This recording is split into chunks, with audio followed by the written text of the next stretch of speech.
Esok harinya Musa dan Harun menemui Fir'aun di tepi sungai Nil. Harun meminta agar orang Ibrani dibebaskan ke gurun selama 3 hari untuk beribadah pada Tuhan mereka. Fir'aun pun tak mengizinkannya, dan justru Fir'aun menuduh kalau Musa tidak mempunyai rasa syukur karena sudah dibesarkan di istana, namun kini Musa berkhianat pada istana. Fir'aun meyakini kalau Tuhannya Musa akan menyesatkan Musa dan membuat Musa menderita. Mendengar ucapan itu, Musa pun mengacungkan tongkatnya ke sungai Nil. Seketika sungai Nil pun menjadi merah darah.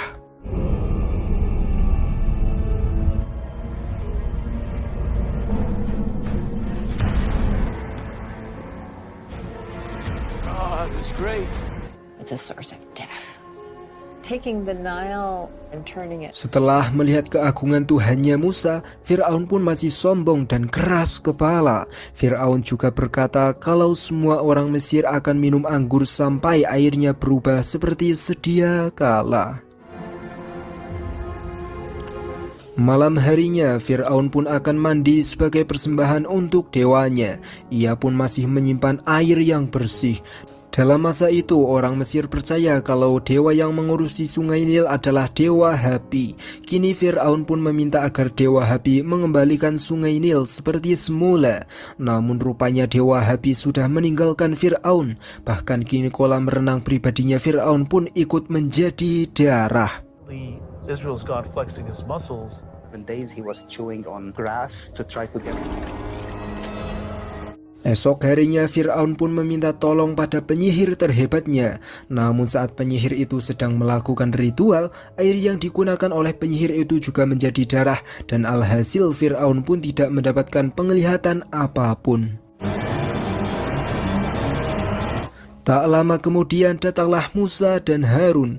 Demi keselamatan warga Mesir, Musa dan Harun pun ingin bernegosiasi dengan Fir'aun supaya Allah menghilangkan darah di sungai Nil. Fir'aun pun tidak mau dan malah mengembalikan mereka berdua ke tempat bekerja.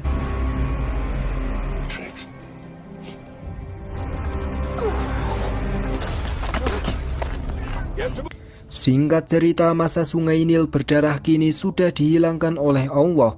Allah pun menggantinya dengan mengirimkan ribuan katak ke Mesir. Dimanapun manusia bersembunyi, mereka akan melihat katak. Bahkan bukan hanya ribuan, tapi jutaan katak. Pada masa itu orang Mesir meyakini kalau Dewi Kesuburan Mesir adalah Dewi Heket. Untuk itulah Tuhan mengirimkan katak sebagai pertanda bahwa dewa-dewi mereka tidak bisa berbuat apa-apa. Horror movie. The magicians were able to do this. Kini para penasihatnya Fir'aun pun sudah menyarankan agar Fir'aun menyerah pada Musa. Fir'aun pun belum menyerah dan masih keras hati. Akibat dari kekerasan hatinya Fir'aun, Tuhan pun mengirimkan kutu-kutu pada orang Mesir yang terobsesi dengan kebersihan. Semenjak itulah para wanita mencukur habis rambutnya, kemudian memakai wig untuk menutupi rambutnya yang botak. Egyptian. What is this? Tak lama kemudian, karena Fir'aun belum menyerah, Allah pun mengirimkan ribuan serangga ke Mesir. Bahkan bukan hanya ribuan, tapi jutaan serangga yang ke Mesir. Yang tepatnya serangga itu bernama Pikat. Pikat adalah lalat besar yang suka menghisap dan menjilat darah. Fir'aun pun mulai tak tahan dengan kekalahannya terhadap Musa. Ia pun menanyakannya pada dewa-dewanya. Fir'aun mendengar bisikan kalau Fir'aun harus memisahkan Musa dari orang Ibrani dan membuat orang Ibrani tidak percaya lagi dengan Musa.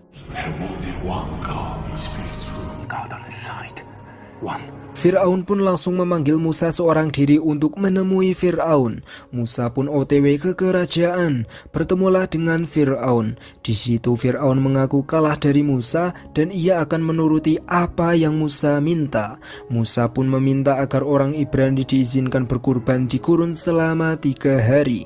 Fir'aun yang sudah merasa kalah dari Musa, ia pun mengabulkan permintaannya Musa.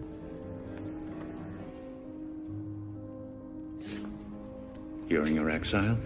Di esok harinya, Musa pun mengabarkan hal tersebut pada orang-orang Ibrani. Namun mereka tidak mempunyai waktu 3 hari karena Fir'aun hanya mengizinkannya selama 2 hari. Laki-laki Dastan pun memprotes karena anak-anak dan wanita pasti akan kelelahan di jalan.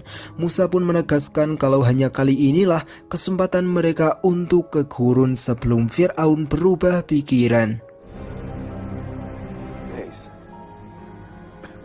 Malam harinya Musa pun akan tidur. Tiba-tiba kondisi ibunya bertambah parah. Musa pun berkata kalau ibunya harus kuat karena 2 hari lagi mereka akan ke gurun.